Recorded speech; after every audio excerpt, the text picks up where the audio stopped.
Hi, my name is Meghan. I live in Lakefield, Ontario, and I work with an organization called Disciplicity, and this is my story. So I grew up in a Christian home. I've always had the pleasure of knowing God and knowing about God, which has been a huge blessing in my life. One of my earliest memories of my life is of me being in my bed. Mom was praying with me at night, and she asked me if I wanted Jesus in my life, and I thought that was funny because I was like, Mom, I already know him. I already love him. So yeah, it was like one of my first memories. It's just I knew God and loved God. As a kid, I just always felt super close to him and always had a lot of cool moments with him and just felt his spirit really strongly in me and always just really close to me. So it was super sweet. Grew up in a house full of 3 other sisters. So lots of girls, lots of fun drama, nothing too bad, but it was active. So I was kind of typical middle child. I just kind of kept on the low radar and kept to myself. So with that, I also had feelings of not being seen. So just always feeling like you weren't noticed, weren't seen. So a lot of insecurities in that sense. And me and my dad, we weren't always the closest. So we seemed to always butt heads and we fought a lot. So I always was doing a lot of striving in my life to get his attention and to try and please him and just try and find his approval in me. So I always felt like, he just didn't see me and didn't have time for me. So that just, I always wondered, I always thought it was my fault. It was something in me that he was rejecting. So struggled a lot with that with my childhood. But otherwise, good childhood. I lived in a Christian home. I had a lot of networks with different churches and stuff. And I went to a Christian school. So it was pretty sheltered life. When did those feelings of rejection from your father start? I was super young. I don't know if I could pinpoint where, but I just know I was super, super young. And I also dealt with depression very, very young. So from a very young age, I took that rejection as there's something wrong with me.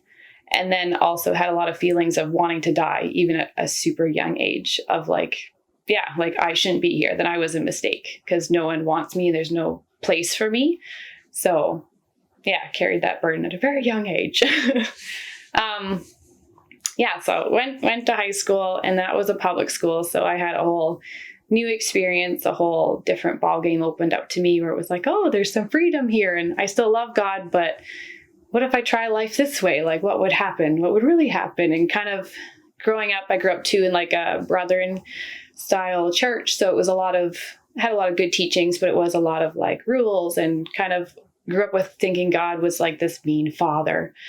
But which was weird because when I had my own personal time with God, I always knew him as a kind father. So I feel even in my mind, it was conflicting with what the church was saying and what even my heart knew of God. But I still and even my own father's my own relationship with him, I guess I just assumed God was like that too. So I was always oh, he's going to get mad if I do this wrong, or I'm going to displease him here too and let him down. And so, I just felt like a burden. From a very young age, and it just carried on.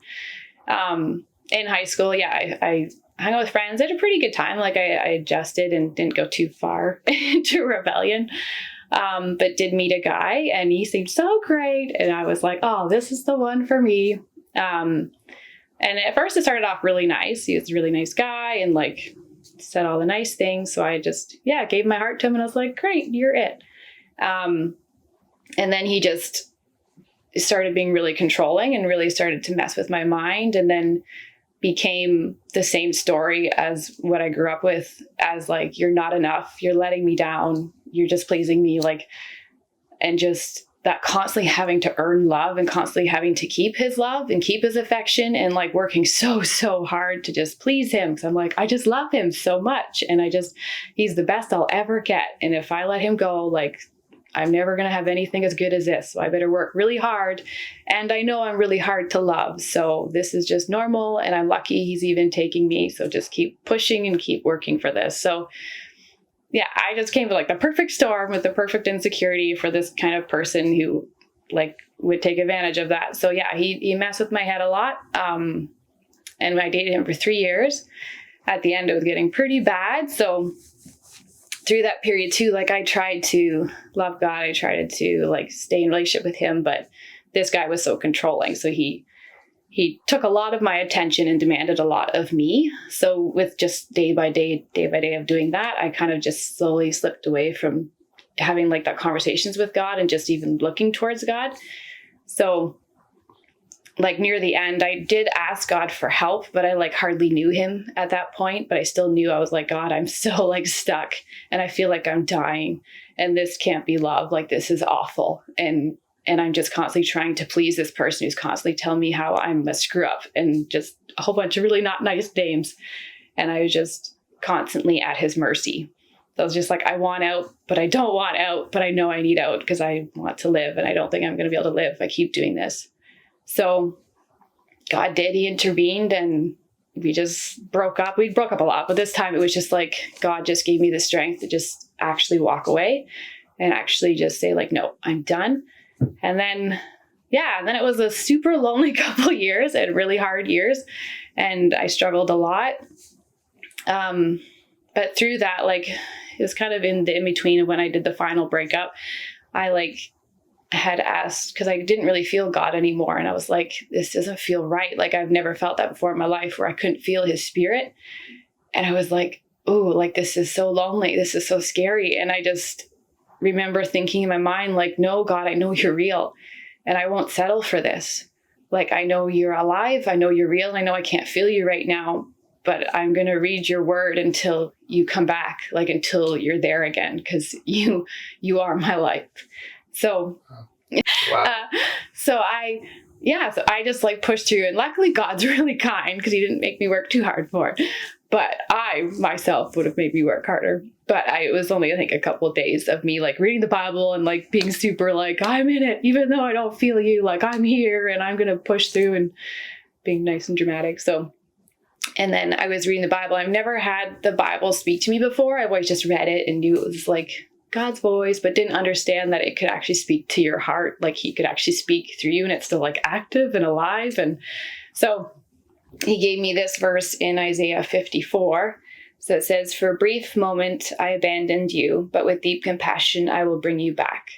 In a surge of anger, I hid my face from you for a moment, but with everlasting kindness, I will have compassion on you, says the Lord, your Redeemer. To me, this is like the days of Noah, when I swore the waters of Noah would never again cover the earth. So now I have sworn not to be angry with you, never to rebuke you again. Though the mountains be shaken and the hills be removed, yet my unfailing love for you will not be shaken, nor my covenant of peace be removed, says the Lord who has compassion on you. So that rocked my world. It still does. I still have a hard time reading it without obviously getting emotional, because I was just like, such a butt. I was such a butt. I chose my own path. He had been my God since I was little, and he had walked with me, and he had been so tender to my heart. And I just was so quick to stray and try and do things on my own. And I turned from him and let this guy just totally take over my life. And yeah, just God's mercy in that. He's like, I'm right here. I'm right here. So he called me back, and I started trying to fix my life up. I had some friends at that time too that I just felt kind of more convicted about. And I was like, I can't do the things that we're doing anymore. Like I just started changing my direction. I wanted to more focus on God, and I kind of felt like I needed to clean my life up. So it was just a lonely, slow process. But in that, I actually ended up living on my own for a little bit and had some really cool times with God. And then because I was lonely and didn't have a lot of friends at the time, I started inviting my parents over for supper. And at this point, like me and Dad, like we like, it was never like a super awful, just I wasn't super close with him either. I didn't really feel like I had a very good relationship with him. So yeah, so I just started inviting them over because I was like, I'm lonely and kind of need someone to hang out with. So they'd come for supper. And we got it was about 2 years of that, of them coming over once a week, sometimes twice a week. And in those times, our relationship just grew to such a rich friendship. And he became such a close dad. And it was just really nice after years of feeling like I had to work so hard. It was like he finally got to see me, and I finally got to see him. And we just, got really close, and God just healed so much. He gave us such a good time together. But it was short-lived, unfortunately, because he got, after those 2 years, he got diagnosed with cancer, lymphoma. And in that, it started off, it was supposed to be low grade. And so we knew it was scary, but we're like, okay, we can fight this. There's treatment for this. It's not one of the worst ones. So we just thought we'd take it day by day, which we did. But there's just other things that just, drastically happen. Cancer can take a lot of different turns. But at one point he just suddenly lost his mobility and his waist down. So he actually ended up having to be in a wheelchair for the last, I think it was about 1.5 years of his life. And he's a super outdoorsy guy, love fishing, hunting, very independent, loved to work. He's just a hard worker. So for him, that was about the worst thing you could probably do to him. But in God's grace, we got to see how it was actually a beautiful thing. Because it made him slow down, and it made him actually stop. And in that, God just brought so many people to his hospital room and brought people to his home to say how much he had affected their lives. And it just overwhelmed Dad with love. And I think Dad got to see how much he did in his life and how much he shared God's love in his life. And it was just so beautiful and so impactful. And then I just saw a change in Dad too. He just was so full of joy. And I don't know how you can be so full of joy dealing with cancer and just so many ups and downs and ups and downs. One week we were fine. The next week we're rushing him to the hospital and never knowing what was going to happen. If this was it, it was always kind of living on the edge. But it was just, it's beautiful how God just let Dad slow down and let him see the good he did in his life, and that he was loved and that he mattered. And it was just beautiful. And then Dad got to share his testimony in the hospital, and he was bringing joy to all the nurses and all the people there, and sharing with the people in the cancer ward and people in physio, and he was just a light everywhere he went, and he just saw God so rich on him. So it was just such a testimony to us kids, and we were just amazed and just got to see God in such a bright way. He was right in front of us and working in Dad, and we couldn't deny it. So it was just so beautiful, and it was so good. But then, so then he did pass away, which was super hard on all of us because we felt like we fought so hard with Dad for 2 years, and we prayed and we did everything we were supposed to do. And I was in denial that I was mad at God, because I was like, no, you're not supposed to be mad at God. You can't, because he's good. And I just was in kind of denial. I didn't want to admit it, that I was I'm mad at you, God. You took him. We did everything that we tried, we're supposed to do. We brought him to you, and you didn't heal him. Why didn't you heal him? Why did he have to go? Why did you only give me 2 years with him? Just all the thoughts. But I didn't want to admit it. So it took me, it was the summer after Dad had passed away. I went out west. Megan, what led you out west?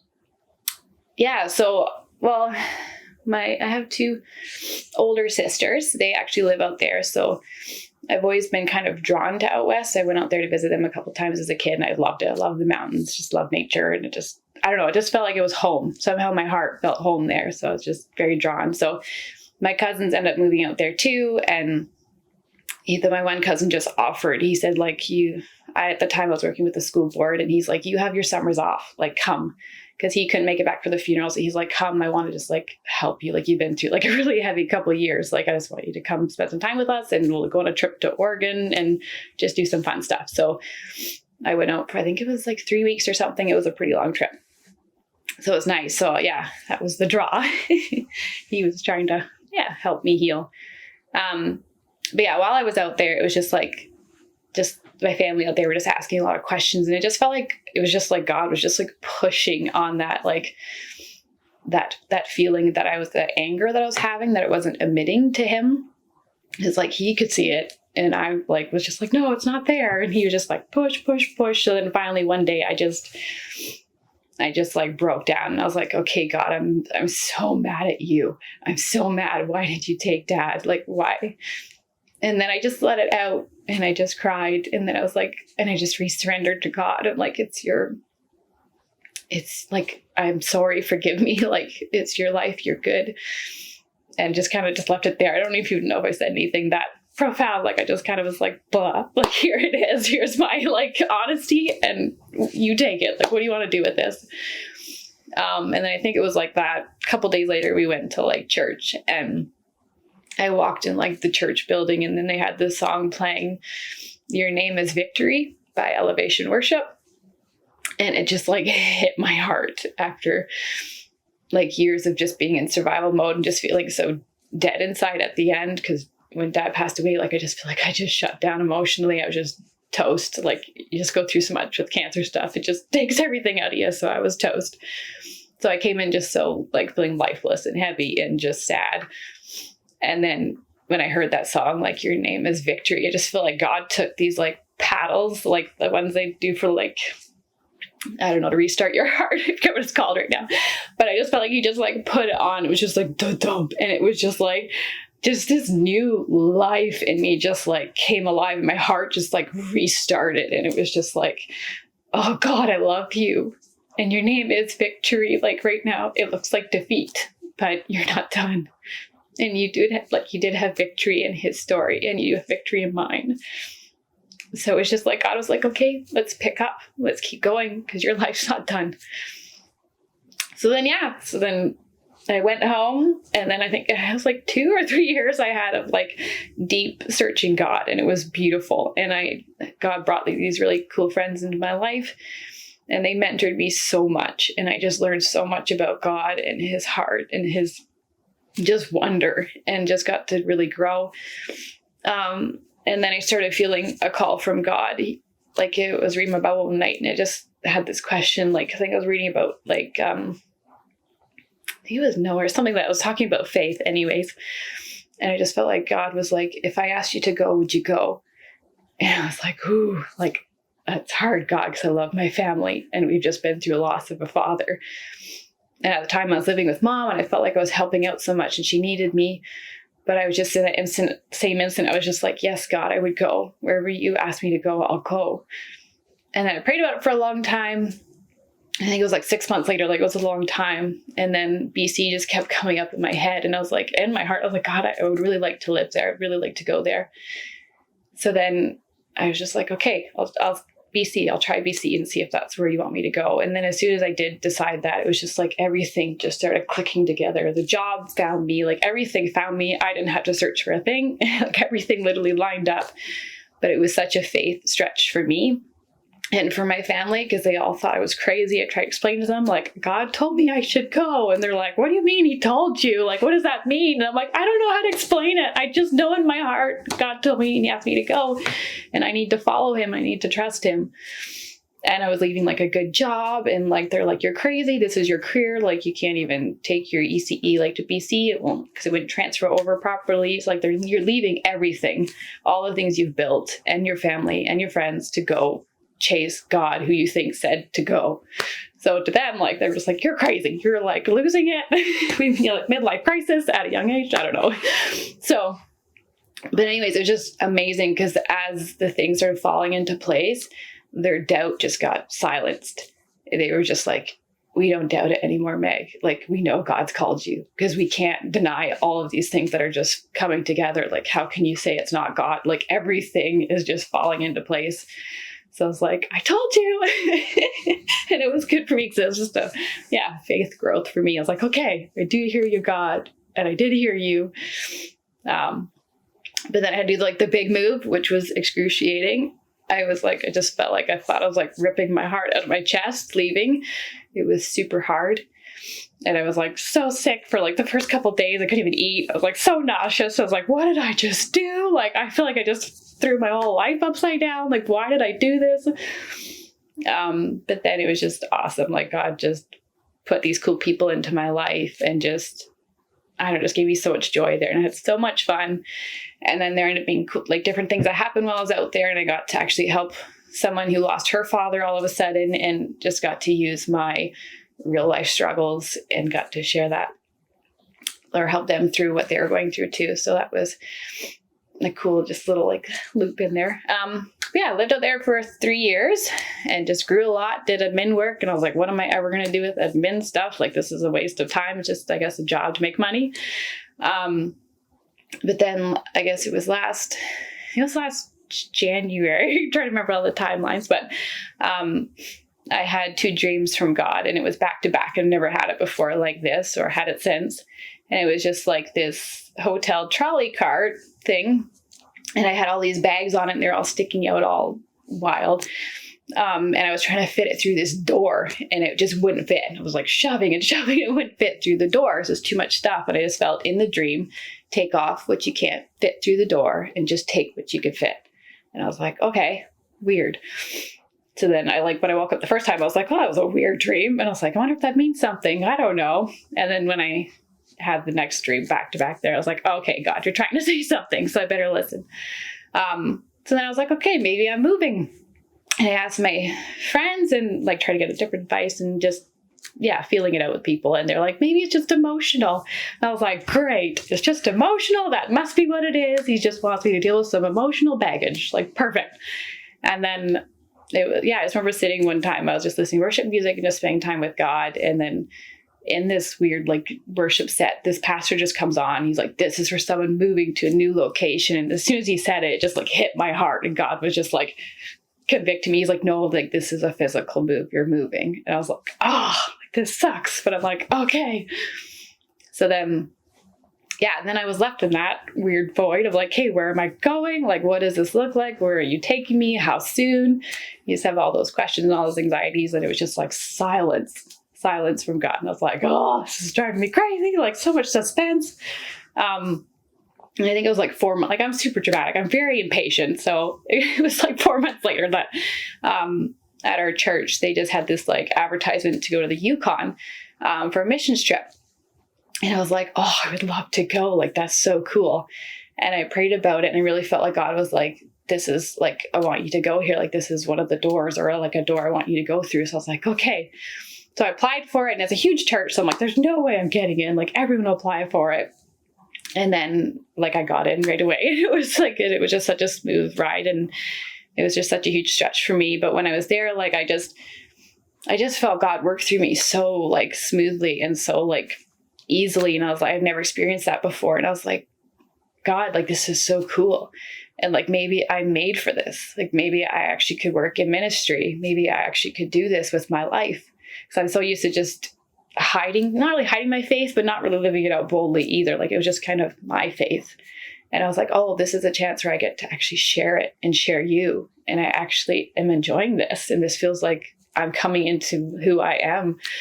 So it was cool. In the end of the week, I was just kind of had a thought, and I was like, God, what if I could do this with my time and my job? Like, what if this is what I could pour all of me into? And then left it at that.